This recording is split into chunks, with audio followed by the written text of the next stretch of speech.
Happy Friday, first graders. Now, you may have noticed that your teacher is sitting here in the dark.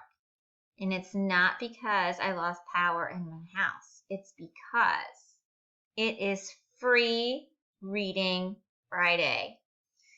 And you know how in our classroom, sometimes we do flashlight reading on Fridays and we use those little finger flashlights? And in fact, I gave you your own finger flashlight just a few weeks ago when we celebrated Dr. Seuss's birthday. I was thinking today would be the perfect day for us to do flashlight reading at home. So grab your flashlight, grab an amazing book. It can be your library book. It can be a book off your shelf. It can be, you can even turn the lights off and read a book that's on your computer screen. But let's make our reading extra fun today. I cannot wait, first graders, to see all the amazing things that you read today when you fill out your Google form that you're going to fill out for me. All right, friends, happy reading.